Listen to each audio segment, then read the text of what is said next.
Buenos días y bienvenidos a Ampliación de Noticias. Son las 8:07 de la mañana del martes 20 de agosto. Comenzamos nuestro programa como cada día con Patricia del Río. Patricia, buenos días. Muy buenos días, Fernando. ¿Cómo están, amigos? Y con Ricardo Gómez Palma. Ricardo, buenos días. ¿Qué tal, Fernando? Patricia, amigos. Bienvenidos a Ampliación de Noticias. Nos vamos rápidamente a Ayacucho, donde se halla la ministra Paola Bustamante del MIDIS, que se halla ahí con algunos colegas ecuatorianos sobre lo que nos dirá los planes concretos que tiene con ellos ahí. Buenos días, señora Paola Bustamante. ¿Aló? Parece que tenemos algunas dificultades en el contacto telefónico a la señora Paola Bustamante, ministra de Desarrollo e Inclusión Social. Buscaremos tomar contacto con ella en otro momento. Tiene una experiencia de intercambio ahí con su homóloga del Ecuador y con otros funcionarios que trabajan en programas sociales. ¿Estamos en contacto, señora Paola Bustamante?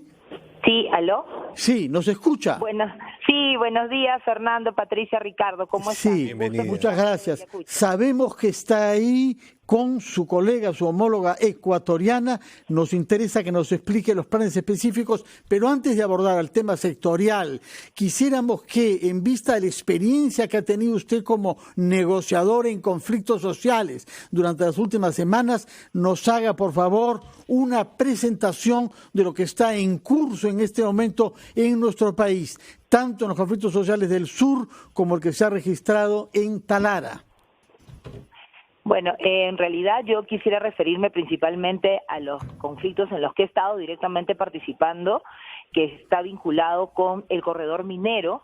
Yo quisiera señalar que producto del diálogo y el compromiso asumido por el presidente y el premier en el mes de abril, hemos estado en permanente contacto con la mesa de Cotabambas y la mesa de Chumbivilcas. Tenemos avances en ambas mesas, tanto en la provincia de Cotabambas como en la provincia de Chumbivilcas.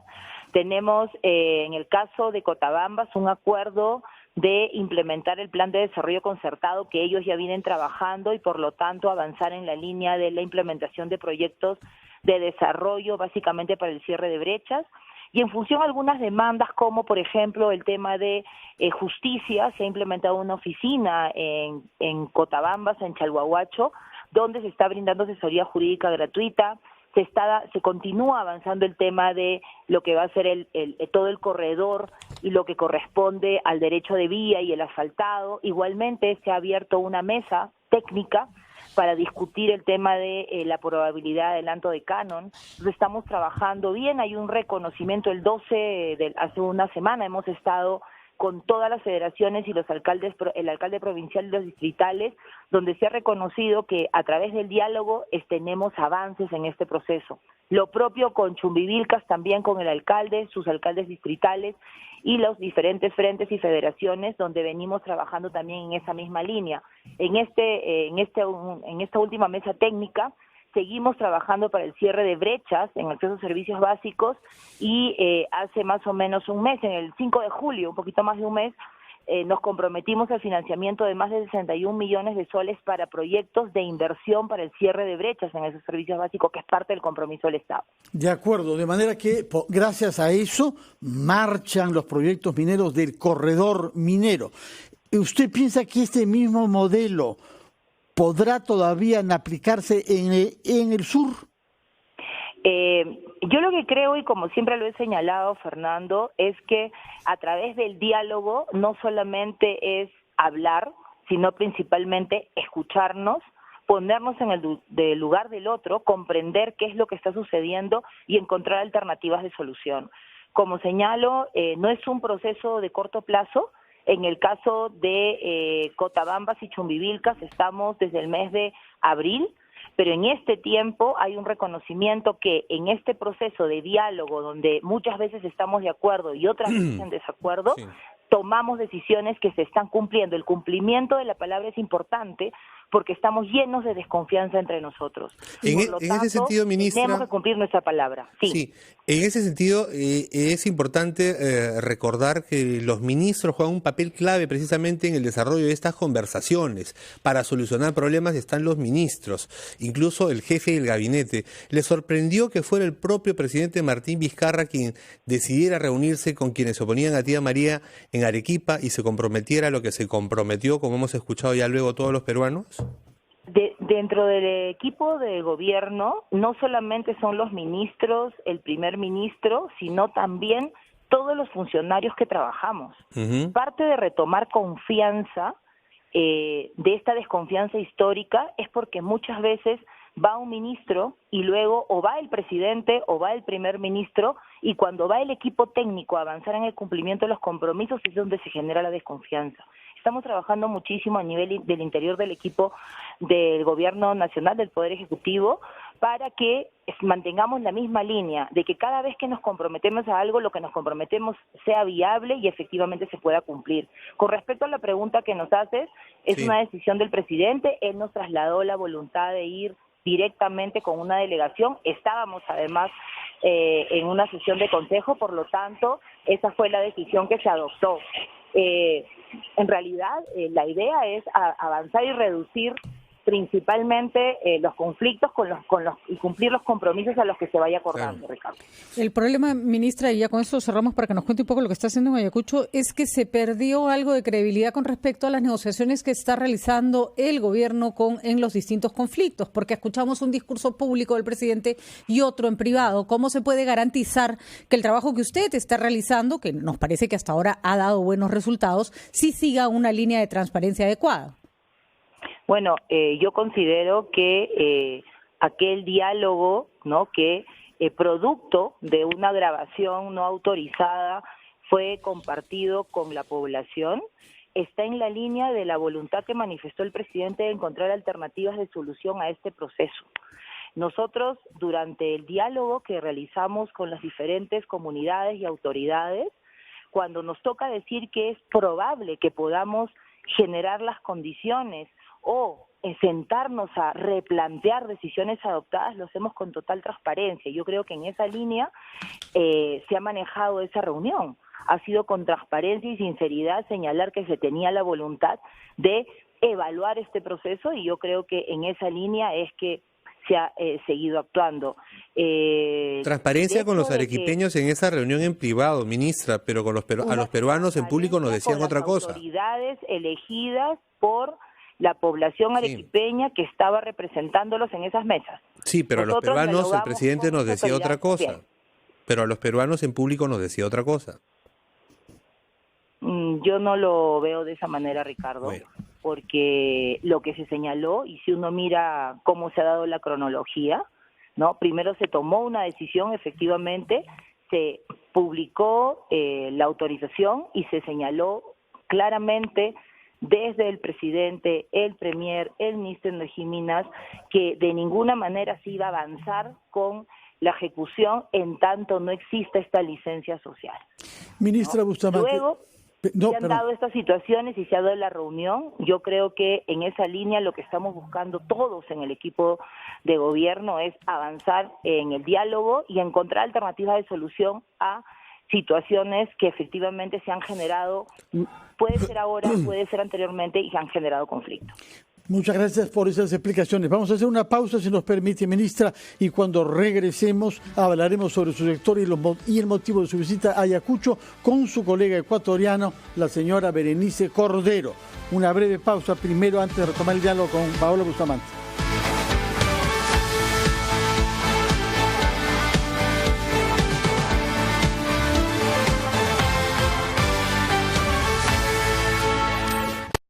El show más espectacular del mundo viene a Lima. Muse en concierto. Muse, la banda más importante de los últimos años, llega a Perú por primera vez con el Simulation Theory, un show completo, lleno de efectos visuales, tecnología y con los hits de la banda. Muse, este 15 de octubre en el Jockey Club. Compra tus entradas en Teleticket. Muse, un concierto de Immortal Producciones. El karate demanda mucha exigencia física. Entreno hasta 7 horas diarias, entonces sí necesito rehidratarme constantemente. Es por ello lo mejor para dar mi 100% en cada entrenamiento, exigiendo mi cuerpo al máximo. Espore, hidratante oficial de los Juegos Panamericanos y Parapanamericanos Lima 2019. El día transcurre demasiado rápido.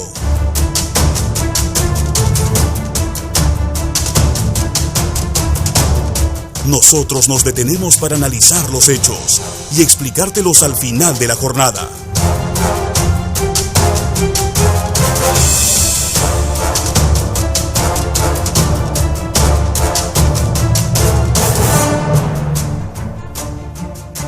Brindándote información en la que puedas confiar. Edición Central, de lunes a viernes a las 8 de la noche, con Tatiana Alemán.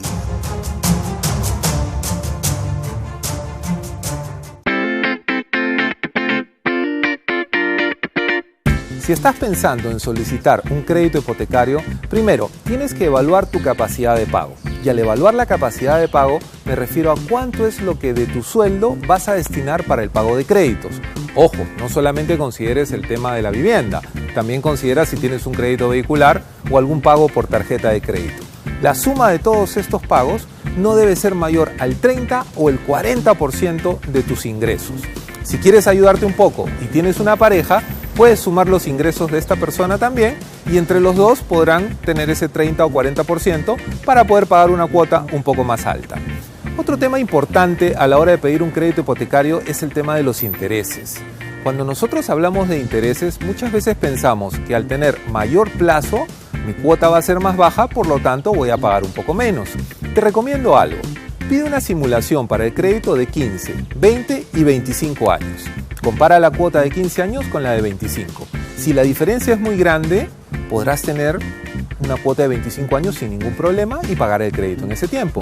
Pero si tú ves que la diferencia es corta, ¿no es mejor tener un crédito solo por 15 años y no estar endeudado durante 10 años más? Espero te sirvan estas recomendaciones.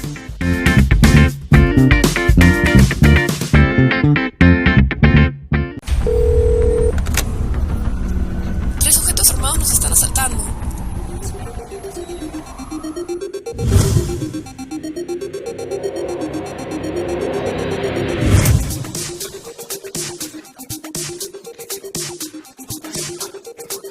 Cuando estés lejos de sentirte seguro, contacta al Rotafono, la línea de ayuda más efectiva.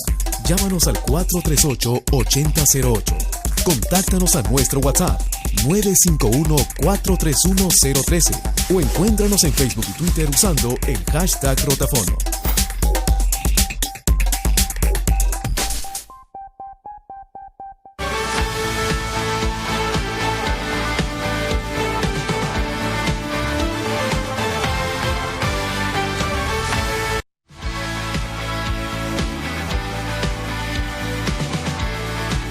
Las 8:20 estamos en contacto telefónico con la ministra del MIDIS, Desarrollo e Inclusión Social, que está en Ayacucho, con su homóloga ecuatoriana Berenice Cordero, después de haber mantenido el día de ayer reuniones con varios altos funcionarios del ministerio equivalente en el Ecuador. Señora Bustamante, explíquenos por favor ¿qué es lo que tenemos que aprender un país del otro? Veo, por ejemplo, que en el Ecuador hay un énfasis en el ordenamiento territorial, en el ministerio mismo, y que tienen un programa llamado Toda una Vida. Explíquenos, por favor, qué es lo que un ministerio, el peruano, puede aprender del ecuatoriano y viceversa.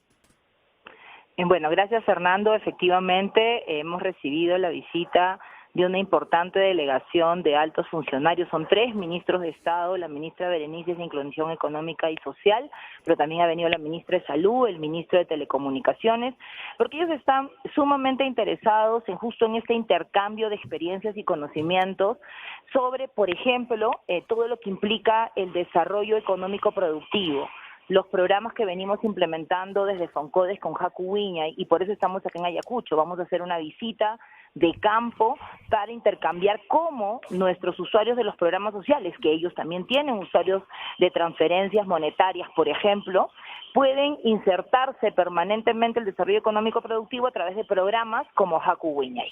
Asimismo, hay un interés importante de este intercambio de experiencias respecto a la primera infancia.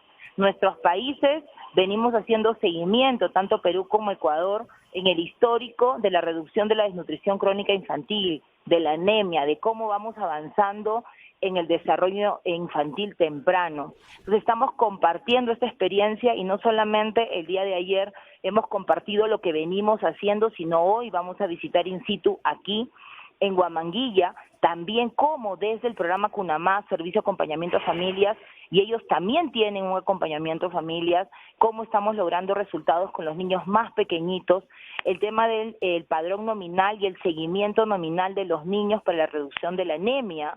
¿Cuáles son esos indicadores, ministra, que sería buenísimo que los conozcamos todos los peruanos y se repliquen en otros lugares también? ¿Cuáles son esos resultados positivos que tienen en Ayacucho, por favor? En Ayacucho tenemos una importante reducción de la anemia respecto a, por ejemplo, una priorización en visitas a cada familia para el seguimiento de niño por niño. El seguimiento niño por niño se llama el seguimiento nominal. Y este es un trabajo que se está haciendo de la mano con el Ministerio de Salud. Por eso todo el equipo de la Red de Salud va a hacer la presentación aquí, el gobernador también va a estar presente el día de mañana. Son 2 días de visita de campo, donde se va a explicar cómo detalladamente se ubican los niños más pequeñitos. Ustedes saben que para la prevención de la anemia estamos trabajando con menores de 4 y 5 meses, niños de 4 y 5 meses para trabajar prevención, el consumo de gotas. Entonces, toda la ruta de lo que significa la madre o el padre que lleva al niño a su control de crecimiento y desarrollo, su control de niño sano, que debe tener todo niño. Luego que reciba sus gotas, sulfato ferroso 4 y 5 meses. Luego las visitas domiciliarias donde se garantice una vez a la semana que efectivamente la mamá o el papá o quien cuida al bebé le dé las gotas para que de esa manera durante 6 meses se pueda trabajar el tratamiento. En esa misma línea, ustedes saben que hemos aprobado un decreto supremo en el mes de julio priorizando el desarrollo infantil temprano, la primera infancia desde el territorio. Nosotros estamos trabajando con los alcaldes y con los gobernadores para que desde el territorio miremos cómo le vamos a hacer seguimiento a esos niños, a la madre gestante, para garantizar que los primeros 1000 días del niño, durante los primeros 5 años de vida, podamos darle todo el paquete integral de servicios que le permita su desarrollo integral. De acuerdo. Ministra Bustamante, ¿sería usted tan amable de permitirnos hablar directamente con la ministra ecuatoriana Berenice Cordero, si se haya junto a usted? Claro que sí. Gracias, ministra. Les comunico con la ministra Berenice. Muy amable, Muchísimas señora gracias. Paola Bustamante, ministra del MIDIS. Muy buenos días, ¿cómo están? Un gusto saludarles, la ministra de Inclusión Económica y Social de Ecuador. ¿Cómo están? Muchas gracias, ministra Cordero. Gracias por este contacto. Sabemos que ha venido usted con varios funcionarios. ¿Qué le parece a usted que tenemos en común y qué diferencias hay entre la manera como está concebido el Ministerio ecuatoriano y lo que usted ve del Ministerio peruano? Bueno, digamos, el Ministerio de Desarrollo de acá, el Ministerio del MIDIS, tiene unas funciones particulares que también tiene el Ministerio de Inclusión Económica y Social.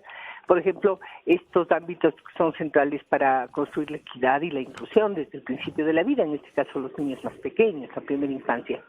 Esa es una temática que de hecho nos preocupa. Perú ha hecho unos importantes avances en esa materia que a lo largo de los años además se ha podido sostener como una política pública relevante, ¿no? Entonces hay muchas cosas del modelo peruano que son muy exitosas en lo que es la reducción de la desnutrición crónica, bueno, ahora la anemia, el apoyo para las madres gestantes, etcétera, que han hecho que Perú sea una referencia importante ya para la región en materia de la reducción de la desnutrición crónica. Ahora, inclusive, estamos muy contentos porque han elaborado una política social más amplia, más integral, una mirada del niño que no solamente es desde la salud, sino también una mirada del niño que tiene que ver con el cuidado, el desarrollo integral y sobre todo el fortalecimiento de los vínculos familiares. Entonces, esta experiencia tan exitosa de Perú es la que nos ha traído al ministro de Telecomunicaciones, a la ministra de Salud, a mí y a otros compañeros del gabinete ampliado para comentar y conocer más de cerca. Igualmente, en el caso ecuatoriano, parecido al caso de acá del MIDIS, nosotros tenemos las transferencias monetarias. Las transferencias monetarias son importantes porque ayudan realmente a las familias pobres y pobres extremos a asegurar un mínimo, ¿no?, de consumo y de ingresos necesarios, pero de hecho hay que ir evolucionando hacia un paquete que no solo es solamente la transferencia, porque la transferencia en algún momento tiene que ser una especie de trampolín para ir hacia un programa de inclusión económica. Por eso estamos acá en Ayacucho, para mirar, porque también hay muchas referencias importantes del trabajo realizado, ¿no? Esa es la razón que nos trajo acá como delegación, también en el marco de los gabinetes binacionales, que son actividades que revisaremos en octubre. Entonces estamos muy contentos ahora acá en Ayacucho. Ayer estuvimos en Lima, en las oficinas del MIDIS, mirando todos estos aspectos conceptuales, tecnológicos, mucha tecnología, muchos sistemas de información, de verificación de la situación niño a niño, ¿no?, en el caso de desnutrición. Ahora vamos a ver los programas de inclusión económica y el presidente, claro, está interesado en que toda esta innovación que ha logrado el caso peruano pues sea a su vez aplicada en las políticas y en el desarrollo de las acciones que tenemos en el Ecuador. Ministra, sin embargo, hay un punto negro en la política social del Perú que ya ha sido evocado con su colega peruana, que es la tasa de anemia. ¿Cómo ha hecho Ecuador para tener muchos mejores resultados que el Perú en este campo?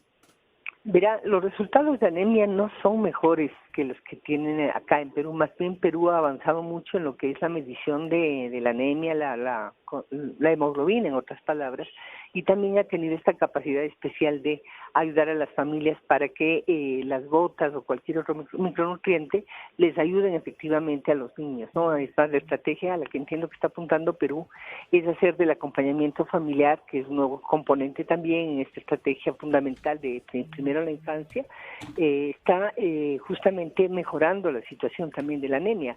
En el caso ecuatoriano todavía tenemos que convertir eso en un elemento central también para bajar la desnutrición crónica. Más bien ahí nuevamente vamos a tener que aprender, porque sobre todo requerimos el apoyo de las familias para que el consumo efectivamente del micronutriente ocurra. No puede ser que una vez consume y luego no. Entonces todos esos factores son de la sistematicidad del programa peruano que quisiéramos nosotros también aprender. Mire, el caso peruano, Ecuador está entre los países que tienen un nivel de desnutrición muy alto en la región. Fíjese que estamos después de Guatemala. Guatemala es un país muy pobre con unos problemas conocidos por todos. Luego seguimos nosotros y así ahorita me parece que Perú está en casi en desnutrición estamos hablando del 12%.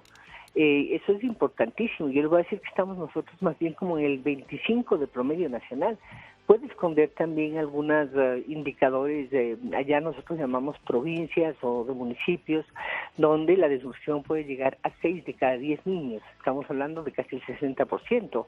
Entonces, con esta enorme preocupación, y pese a Ecuador, que tiene unas políticas sociales y económicas muy activas en los últimos años, que han mejorado muchísimo la redistribución de los recursos, etcétera, el caso es que no logramos tener todos los elementos de la gestión y metodológicos como lo hizo Perú para poder bajar la desnutrición crónica. Entonces el modelo peruano resulta para nosotros muy importante. Muchas gracias, ministra Berenice Cordero, por estas explicaciones. Que tenga una fecunda estadía en Ayacucho y en nuestro país. Son las 8:30.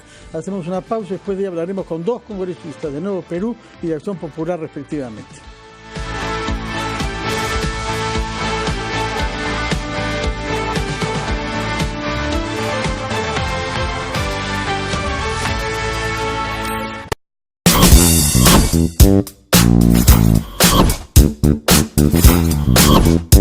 La tecnología nos abre un mundo de posibilidades.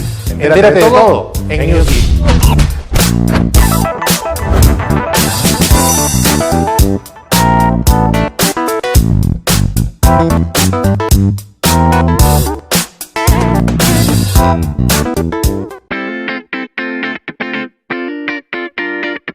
No hay una fórmula mágica para que puedas organizar tus gastos. Sin embargo, te propongo esta estructura simple para que tengas una forma más adecuada de organizar tu dinero. El 10% de tu remuneración, guárdalo y ahórralo.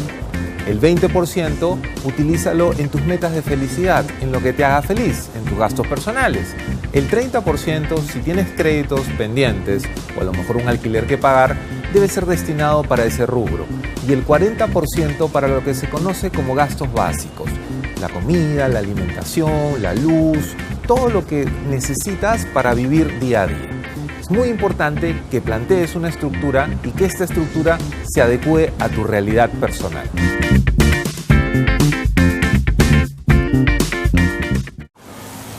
No sabes. He escuchado por ahí que todos los peruanos que tengan los apellidos como figuran en una larga lista de la Embajada de España obtendrán la nacionalidad española inmediatamente. Así que si te apellidas Gómez, Chávez, Gutiérrez, Pérez, es una oportunidad que no puedes dejar pasar. Hay mentiras disfrazadas de noticia. Felizmente existe RPP, confianza por todos los medios.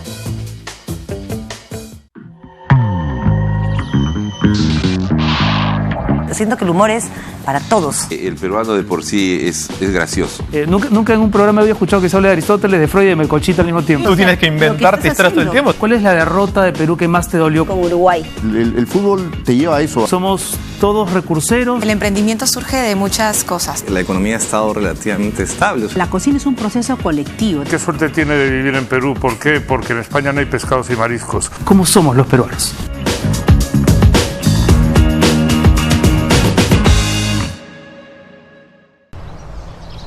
Radio Oxígeno.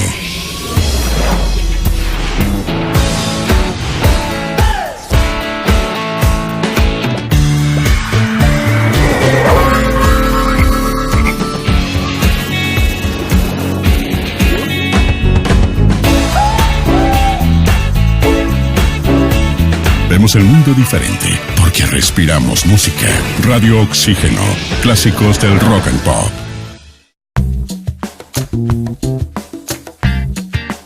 Si estás pensando en refinanciar tu deuda, tienes que tener en consideración algunos temas. Por ejemplo, el refinanciar significa que no estás cumpliendo con el plazo pactado con el banco. Es decir, inicialmente pactaste 12 meses, ahora le estás diciendo para pagarle en 16.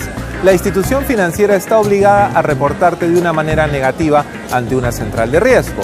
Pasarás de calificación normal a una calificación de cliente con problemas potenciales. Una opción para esto es que tú puedas vender tu deuda a otra institución del sistema financiero. De esa forma, no serás calificado de una manera negativa.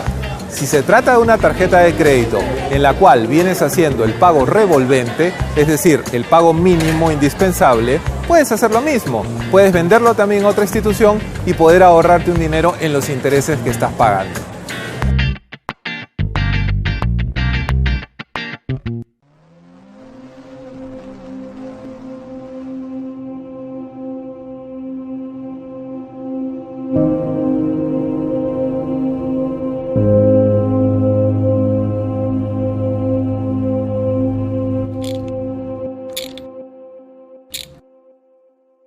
¿Y ahora qué hago?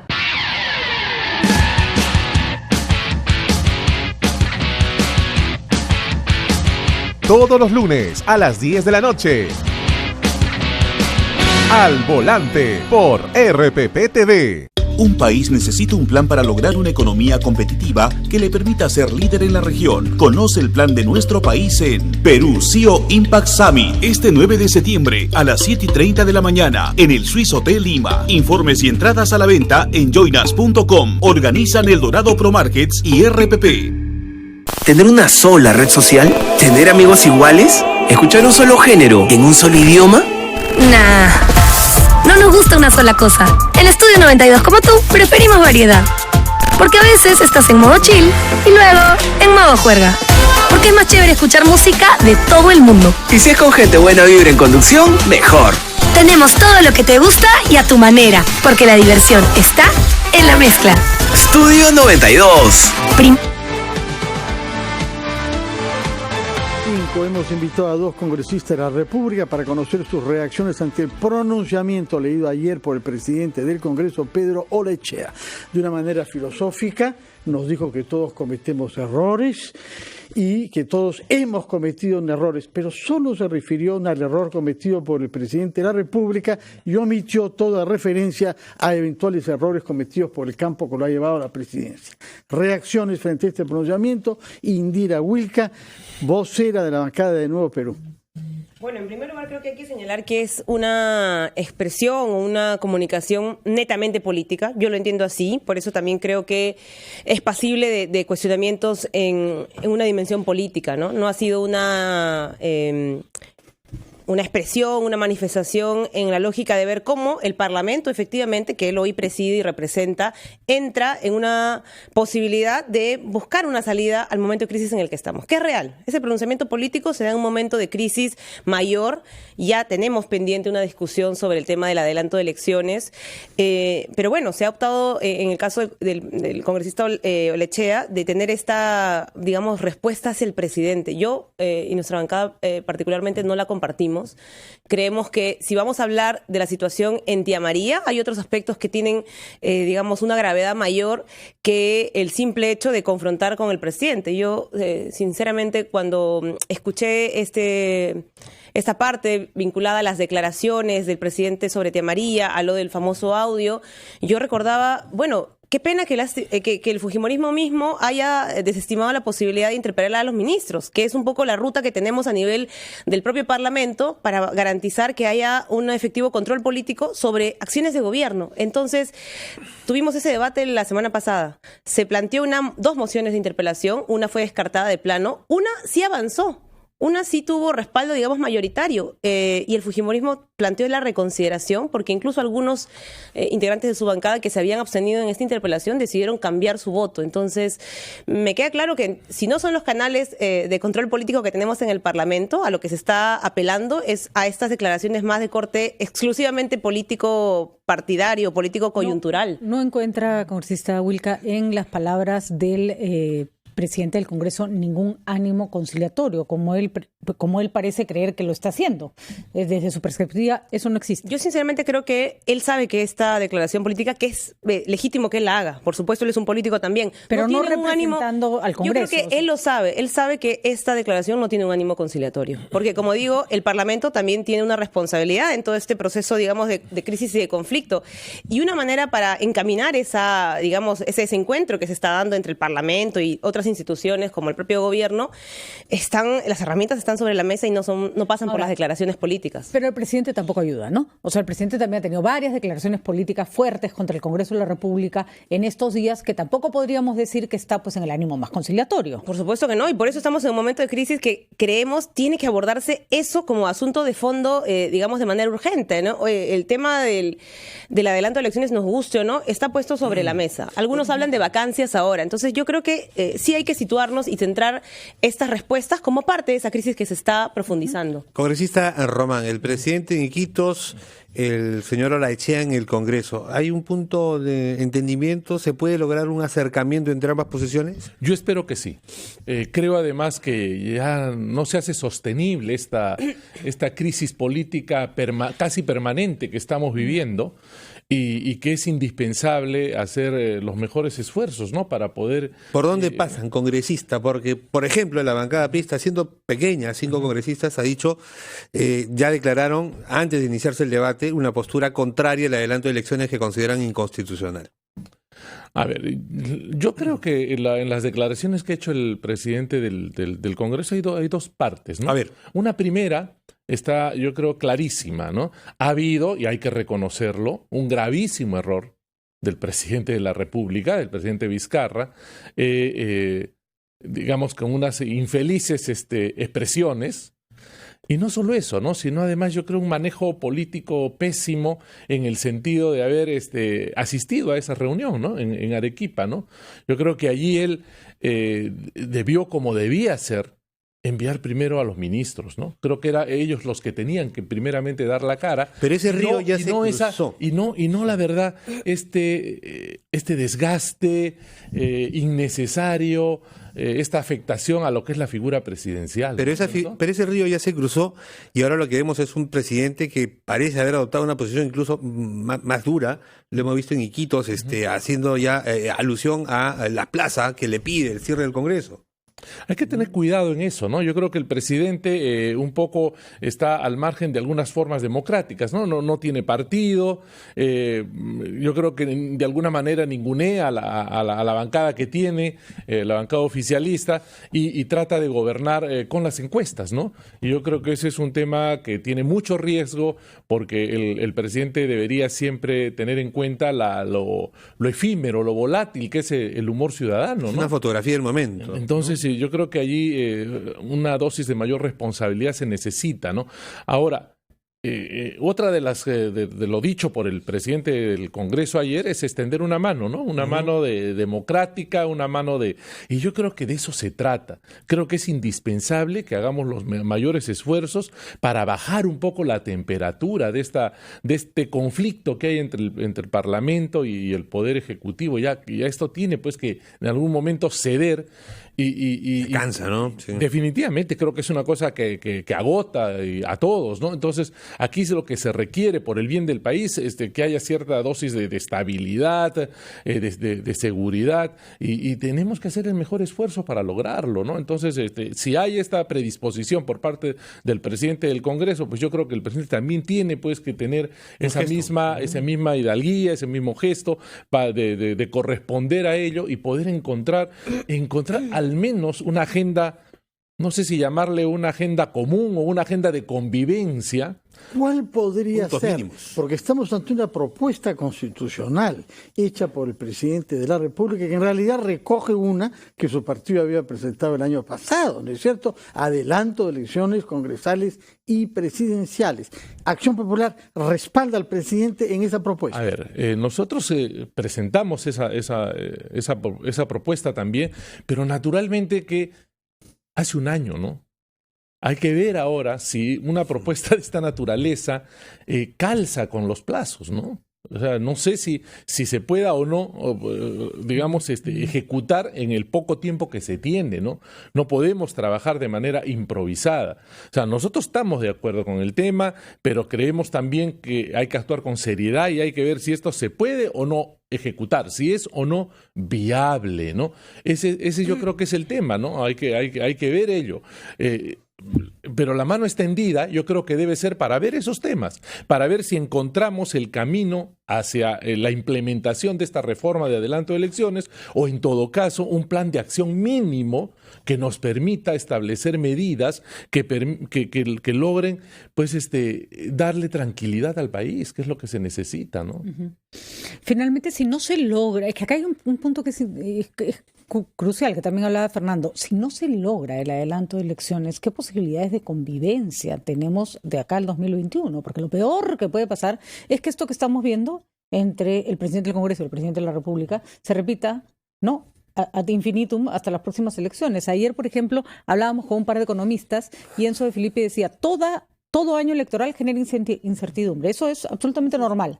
Pero 2 años de incertidumbre es lo que nadie quiere, que podría ser la consecuencia de no adelantar las elecciones, pero no lograr un mínimo acuerdo. Indira, ustedes están por el adelanto de elecciones, pero hay que reconocer que no necesariamente es viable. Yo quisiera un poco situarme en la pregunta que hacía Fernando en relación a qué significa esta mano tendida que enuncia el presidente del Congreso hacia el presidente de la República. Yo sinceramente no veo cómo se concreta esa mano tendida, porque pareciera que el conflicto o la cuestión que preocupa al Parlamento inició con las declaraciones del presidente a propósito de Temaría, pero como si el Parlamento no hubiera tenido antes otra situación que los ciudadanos, por ejemplo, cuestionen. No hay en el Parlamento una situación de blindaje a esa gente como Chávarri, de protección a congresistas cuestionados, de uso indebido de la inmunidad parlamentaria. Parece que eso no existiera. Yo creo que ahí, más allá de lo que diga el gobierno, los congresistas somos conscientes de lo que la gente nos reclama. Acá no tiene nada que ver ya en la situación de tensión política con el Ejecutivo. Uno, siendo congresista, es consciente que hoy el Parlamento es visto por la ciudadanía de una manera totalmente cuestionada por nuestros errores mismos. Ya como colectividad debemos asumirlo. La gente percibe que el Parlamento se ha vuelto un espacio de uso indebido de nuestro poder político para favorecer a determinados sectores. Si eso no lo entendemos como un asunto que puede también al mismo tiempo devolverle la legitimidad al Congreso, si es que empezamos a enmendar errores y sobre todo si la mayoría decide enmendar esos errores, yo creo que estamos en una burbuja. Una burbuja que va a reventar de una manera terrible. Eso me preocupa muchísimo más porque no entiendo cuál es la mano tendida. La mano tendida significa que si el presidente da marcha atrás en su posición posición en relación a un proyecto de inversión que tiene cuestionamientos amplios. Ha salido el fin de semana esta encuesta de las universidades arequipeñas que creo que nadie va a poder cuestionar en términos de su legitimidad, que ya dice que la mayoría de la 70% de la población en el Valle de Tambo no quiere el proyecto de María. Puede ser por un tema de falta de información, puede ser por un tema de falta de entendimiento, de lo que sea, de un trabajo previo, múltiples razones. Lo cierto es que, congresista, que ese proyecto ya murió, por lo menos en este gobierno. El presidente del Congreso piensa que la manera de reencontrarse con el gobierno es que el gobierno imponga un proyecto que hoy es absolutamente rechazado por la ciudadanía. Entonces yo lo que le diría al presidente del Congreso es que está en una burbuja. No se está dando cuenta que le está pidiendo al gobierno que haga algo que la ciudadanía ya rechazó. Así que me preocupa mucho cuál es el sentido de su oferta de mano tendida. Creo que la principal tiene que ser con retroceder en los blindajes que el Parlamento ha venido pregunta rapidito. Esta declaración no es representativa del Congreso, entonces, de acuerdo a lo que estamos... Porque nosotros entendemos que el presidente del Congreso representa al Congreso. Es representativa del fujimorismo y sus aliados. Eso es lo que yo creo, porque tenemos matices, tenemos posiciones muy diferentes en varios sentidos, ¿no? Pero creo que no es esto algo que va a ayudar a dialogar. Pequeña precisión, sin embargo, que vale la pena hacer. No se ha reprochado que haya cambiado de actitud, sino que no lo ha hecho de una manera clara, ¿no? El congresista quería decir yo solo quiero decir una cosa. O sea, queda claro que lo del tema de tía María ya está. Ya murió, ¿no es cierto? Y lo que sí estamos reclamándole al gobierno es que esa muerte no sea una lenta agonía, ¿no?